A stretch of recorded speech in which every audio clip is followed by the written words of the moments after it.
नमस्कार, आपके साथ मैं हूं समीर अब्बास। देश के बुलेटिन के इस वॉर रूम में आपका स्वागत है। सुशांत केस में आज बहुत बड़ा फैसला हुआ।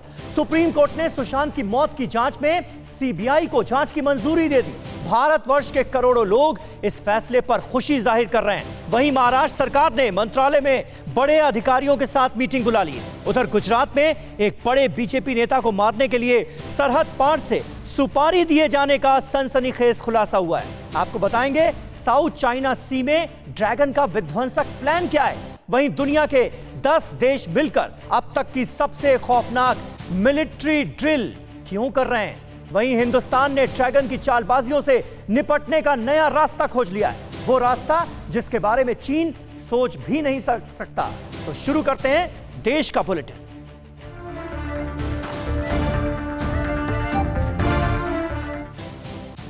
और सुप्रीम कोर्ट के इस फैसले से जाहिर है करोड़ों लोग खुश हैं। सब चाहते हैं कि जल्द से जल्द इस मामले में इंसाफ हो और सच सामने आए। अब ये तमाम लोग ट्वीट भी कर रहे हैं जो अब तक इस मामले में शांत थे। अनिल देशमुख ने तुरंत इस्तीफा देना चाहिए। सच्चाई जल्द से जल्द सामने आएगी। सुशांत पर आए सुप्रीम कोर्ट के सबसे बड़े फैसले से करोड़ों लोगों में इंसाफ की आस जगी है। सोशल मीडिया पर सुशांत के लिए इंसाफ की मांग टॉप ट्रेंड कर रही है और अब तो पिछले काफी वक्त से चुप्पी साधे हुए लोग भी ट्वीट करने लगे हैं। अक्षय कुमार ने ट्वीट कर लिखा, सुप्रीम कोर्ट ने सीबीआई से सुशांत की मौत की जांच करने को कहा है। सत्य की जीत हो, प्रेयर्स। सुशांत की बहन श्वेता ने ट्वीट करते हुए लिखा, इस मुहिम से जुड़े सभी लोगों को शुभकामनाएं। ये जीत के लिए और निष्पक्ष जांच की तरफ पहला कदम है। कंगना रनौत ने भी ट्वीट करते हुए लिखा, इंसानियत की जीत हुई है। सुशांत के इंसाफ में लगे हर योद्धा को शुभकामनाएं। वहीं एक्ट्रेस कृति सेनन ने भी ट्वीट करते हुए लिखा, पिछले 2 महीने बहुत मुश्किल भरे रहे हैं। इस फैसले से उम्मीद की किरण जगी है। वहीं बीजेपी नेता किरीट सोमैया ने तो महाराष्ट्र के गृह मंत्री अनिल देशमुख के इस्तीफे की मांग कर दी। सुशांत सिंह प्रकरण के लिए महाराष्ट्र के गृह मंत्री अनिल देशमुख ने तुरंत इस्तीफा देना चाहिए और मुझे आशा है कि अभी तो ठाकरे सरकार सबक सीखेगी। सुशांत सिंह के परिवार को आखिर न्याय मिलेगा। जबकि एलजेपी नेता चिराग पासवान ने सुप्रीम कोर्ट के फैसले का स्वागत किया है। माननीय उच्चतम न्यायालय का धन्यवाद करूंगा कि आज जिस तरीके से उन्होंने सुशांत सिंह राजपूत मामले में सीबीआई जांच के उन्होंने आदेश दिए, मुझे लगता है करोड़ों लोगों की भावनाओं को आज माननीय उच्चतम न्यायालय ने उनकी भावनाओं का सम्मान किया। उम्मीद करता हूं कि परिवार को भी इस आदेश से सुकून मिला होगा और अब सच्चाई जल्द से जल्द सामने आएगी। वहीं सुप्रीम कोर्ट के फैसले के बाद महाराष्ट्र के गृह मंत्री अनिल देशमुख ने मंत्रालय में अधिकारियों की बैठक बुलाई है। और सुप्रीम कोर्ट के फैसले पर बिहार के डीजीपी गुप्तेश्वर पांडे ने कहा है कि वो बहुत खुश हैं। टीवी9 भारतवर्ष से एक्सक्लूसिव बातचीत में डीजीपी बोले कि अन्याय के खिलाफ ये न्याय की जीत है। सुशांत सिंह कथित आत्महत्या मामले में बिहार के डीजीपी गुप्तेश्वर पांडे की बेहद अहम भूमिका रही है। गुप्तेश्वर पांडे जी खुद हमारे साथ हैं। पांडे जी, आज जिस तरीके से सुप्रीम कोर्ट ने फैसला दिया है, लोग ट्वीट कर रहे हैं सीबीआई जय हो, अब इंसाफ होगा। बिहार के डीजीपी गुप्तेश्वर पांडे की पहली प्रतिक्रिया। हम ये कर रहे हैं, हम व्यक्तिगत रूप से तो बहुत खुश हैं, ये कोई छुपाने की बात नहीं है। हम व्यक्तिगत रूप से बहुत खुश हैं और केवल हम खुश नहीं हैं, आप आम हिंदुस्तानी कन्याकुमारी से लेकर कश्मीर तक इस सर्वोच्च न्यायालय के फैसले से खुश हैं, क्योंकि सब लोगों को ये लगता था कि बिना सीबीआई, चूंकि बिहार पुलिस पर भरोसा था लोगों को, लेकिन लोगों ने देखा कि बिहार पुलिस अनुसंधान नहीं कर पाएगी और मुंबई पुलिस के अनुसंधान पर लोगों को भरोसा नहीं था, इसलिए लोग चाहते थे कि सीबीआई को जाए। तो पूरे देश की प्रतिक्रिया, मैं वोकल होकर के बोलता जरूर रहा हूँ, इसमें कोई शक नहीं है, लेकिन ये जीत केवल गुप्तेश्वर पांडे की जीत नहीं है, मेरी जीत नहीं है। ये जीत केवल सुशांत के परिवार वालों की भी नहीं है, ये जीत न्याय की है, ये जीत सत्य की है, ये जीत डेमोक्रेसी की है, ये जीत देश की 30 करोड़ आवाम की। इंसाफ होगा, अब इंसाफ होगा, पूरा विश्वास है कि इंसाफ होगा। मैंने बता दिया, रिया चक्रवर्ती को बिहार के मुख्यमंत्री की हैसियत और रिया चक्रवर्ती हैसियत का तुलना की, तो कोई भी आदमी को अपनी औकात देख करके ही किसी पर टिप्पणी करनी चाहिए। तो उनकी ये हैसियत नहीं है कि बिहार के मुख्यमंत्री पर टिप्पणी करें। और सुशांत की मौत के मामले पर जमकर सियासत हुई, यहां तक कि 2 राज्यों की सरकारें भी ऐसा लगा कि आमने सामने आ गई। और अब सुप्रीम कोर्ट के फैसले के बाद बीजेपी के नेता क्या कह रहे हैं, जरा देखिए इस रिपोर्ट में। सुशांत सिंह राजपूत के केस में फैसला आया है, वो बहुत कुछ इशारा करने वाला है, बहुत कुछ। इस देश में एक परिपाटी चल रही है, स्टेट की गवर्नमेंट है, हम कहीं भी क्रश कर सकते हैं न्याय की आवाज को, सत्य को छुपा सकते हैं, हम चाहें तो एकदम बड़े से बड़े अपराधी को बचा सकते हैं। आज सुप्रीम कोर्ट का ये निर्णय आने वाले समय के लिए एक नजीर बनने वाला है। ये परंपरा बहुत अच्छी डल रही है, क्योंकि अगर कोई स्टेट 66 दिन तक FIR नहीं करेगा, एक स्टेट अगर कल्प्रिट को बचाने की कोशिश करेगा, तो सुप्रीम कोर्ट आएगा और CBI जैसी एजेंसियां न्याय करेंगी। हम उच्चतम न्यायालय के प्रति शुक्रगुजार हैं। उन्होंने देश की भावनाओं को समझा, सुशांत के परिवार की भावना को समझा, बिहार के भावना को समझा, उत्तर भारतीयों की भावना को समझा, और एक जो मौत हुई थी, उस मौत का जो इन्वेस्टिगेशन रोकने की जो साजिशें थी, उस साजिश का जो है उन्होंने पर्दाफाश किया। और ये CBI इंक्वायरी जो है हत्यारे तक हम लोगों को ले जाएगी। और जिस तरह से कैंपेन किया, हमने कैंपेन किया, मनोज तिवारी हैं, चिराग पासवान हैं, पप्पू यादव हैं, सुब्रमण्यम स्वामी हैं, रूपा गांगुली हैं, पूरी सोशल मीडिया है, पूरी मीडिया है, उनके प्रति भी हम शुक्रगुजार हैं कि उन लोगों ने इस मुद्दे को जिंदा रखा 65-66 दिन तक। और आज मुझे लगता है कि एक शुभ घड़ी आ गई। किसी को बचाने की साजिश तो चल ही रही थी ना, और स्कॉटलैंड यार्ड था, मतलब मुंबई पुलिस के क्षमता पर किसी को कोई परेशानी नहीं है, लेकिन उसको किस तरह के कूड़े का यार्ड बना दिया था, ये दिखाई दिया। 65-66 दिन से आप कोई FIR नहीं कर रहे हैं, कोई सामना में कोई लेख छप रहा है, NCP के माजिद मेमन कोई बयान दे रहे हैं, तो सरकारें किस तरह से बिहेव कर रही थी वो दिखाई देता है कि पॉलिटिकल मास्टर के कहने पर मुंबई पुलिस काम कर रही थी। और अब जो सारा कागज यदि जाए। और अब रुख अंतर्राष्ट्रीय खबरों का करेंगे। चीन अब नई विनाश लीला करने वाला है। ये ड्रैगन की वो चाल है जिससे साउथ चाइना सी में टेंशन बहुत ज्यादा बढ़ने वाली है। ये अमेरिका को ड्रैगन की खुली चुनौती।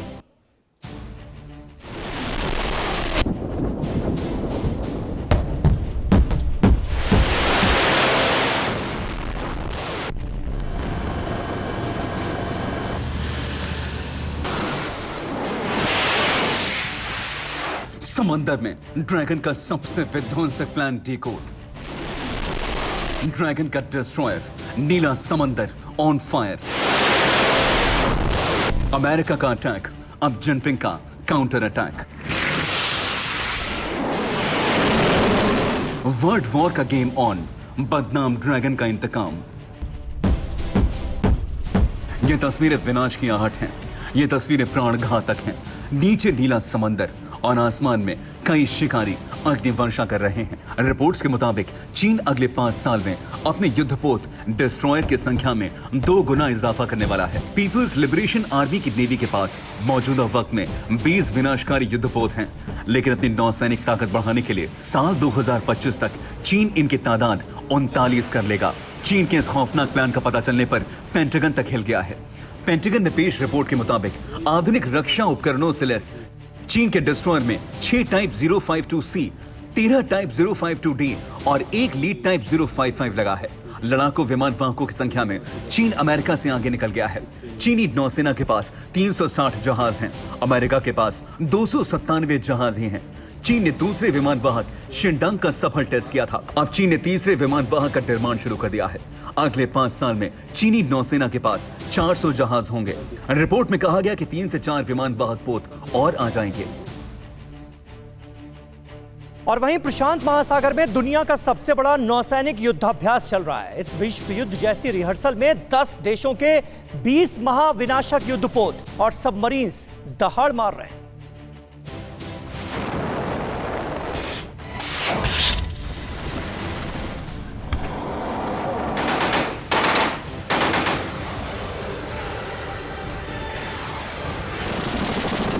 यह तस्वीरें विश्व युद्ध के रिहर्सल की हैं।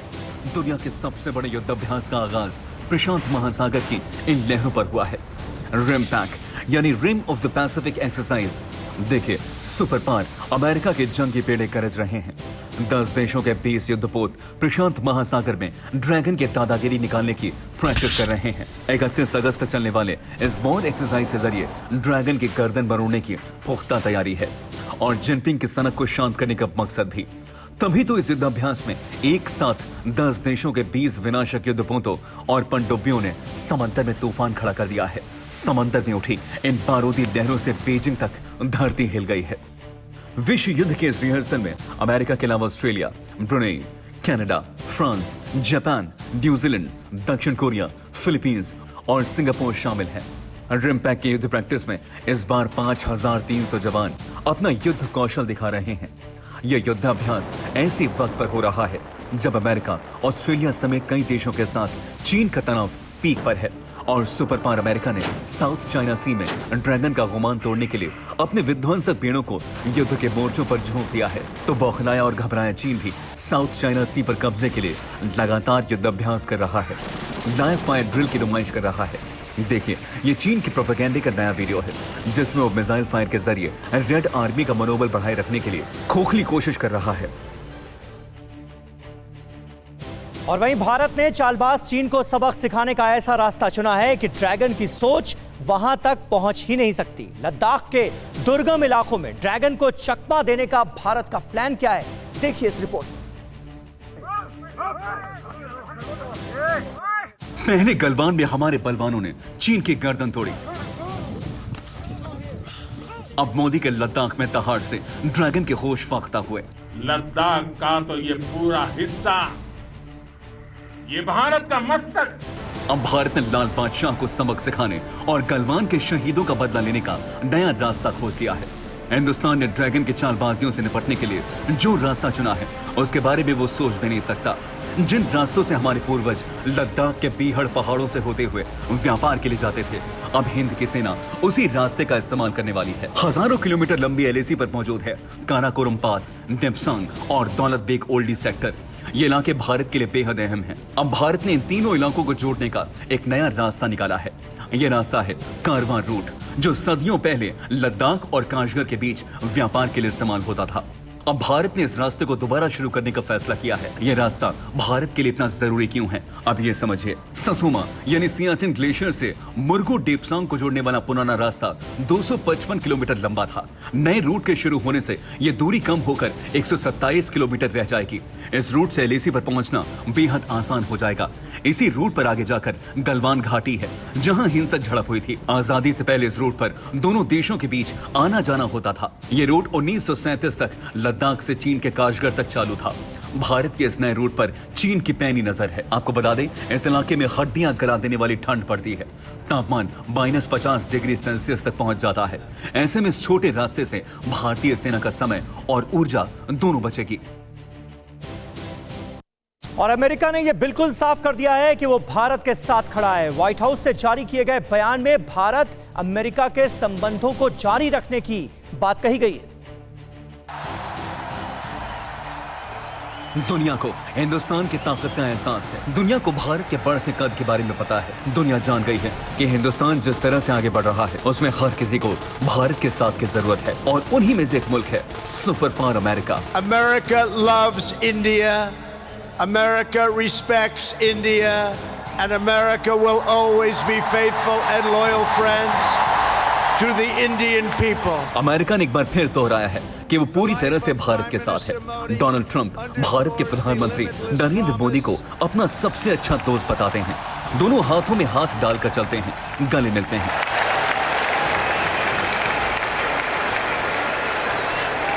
दोनों प्रोटोकॉल तोड़ते हुए एक दूसरे का स्वागत करते हैं, और व्हाइट हाउस ने भी यही कहा है।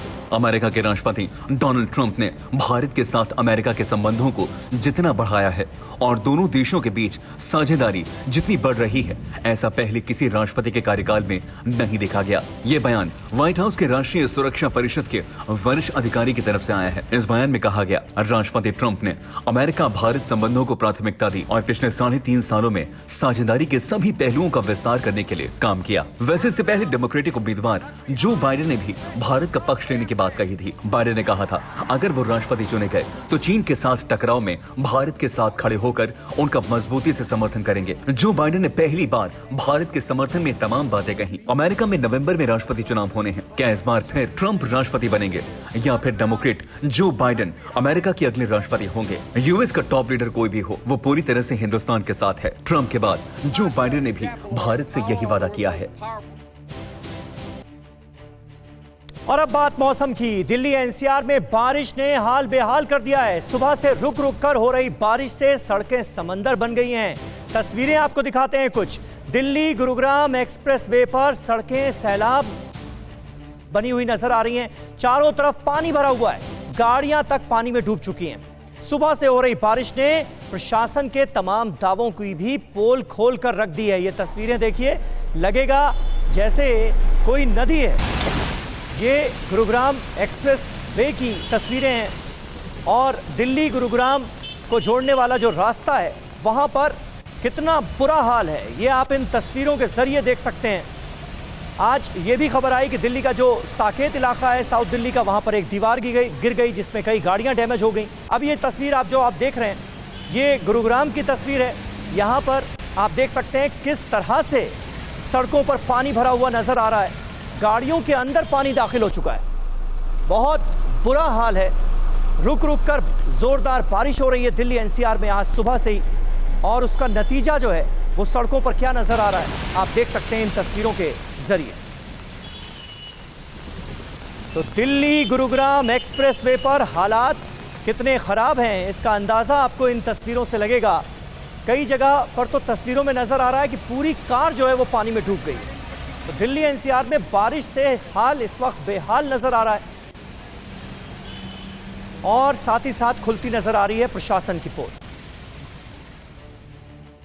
और वहीं सुशांत केस से जुड़ी इस वक्त की एक अहम खबर और आपको दे दें। एससी के फैसले के बाद सीबीआई हेडक्वार्टर में एसआईटी की मीटिंग चल रही है। मीटिंग में जांच को आगे कैसे बढ़ाया जाना है इसकी स्ट्रैटेजी बनाई जा रही है, रणनीति पर चर्चा हो रही है। मीटिंग में एसआईटी हेड मनोज शशिधर मौजूद हैं, बाकी अधिकारी भी मीटिंग में पहुंचे हैं। आपको बता दें सुप्रीम कोर्ट ने सीबीआई जांच पर मोहर लगा दी है। अब इस केस की जांच सीबीआई ही करेगी, यह साफ हो गया है। और उसके बाद अब सीबीआई की एसआईटी जो है वो इस मामले में सीबीआई हेडक्वार्टर में एक अहम मीटिंग कर रही है जिसमें इस जांच को कैसे आगे बढ़ाया जाना है इसकी रणनीति पर चर्चा हो रही है। और एक और अहम खबर, यूपी से आगरा से लापता बस का अब तक सुराग नहीं मिला है। आगरा के एसएसपी ने बस के झांसी में होने का दावा किया था। झांसी में अलर्ट मोड पर पुलिस की टीम जरूर नजर आई। पुलिस बैरिकेडिंग लगाकर चेकिंग कर रही है, लेकिन अब ये देखिए एक और नई जानकारी अब सामने आ रही है, क्योंकि पहले ये दावा किया गया कि बस को ट्रैक कर लिया गया है। अब पता ये चल रहा है कि अभी तक बस का पता नहीं चला है।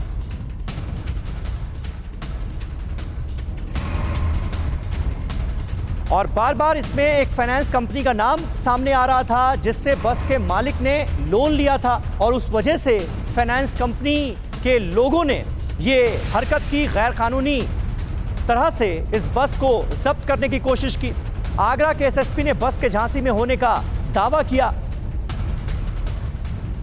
और अब ये जानकारी सामने आ रही है कि बस का इस फाइनेंस कंपनी से कोई कनेक्शन नहीं था और फाइनेंस पर नहीं थी बस। ये भी नई जानकारी सामने आ रही है। न्यूज़ टॉप 9 रोज सुबह 7 बजे और शाम 7 बजे सिर्फ TV9 भारतवर्ष पर।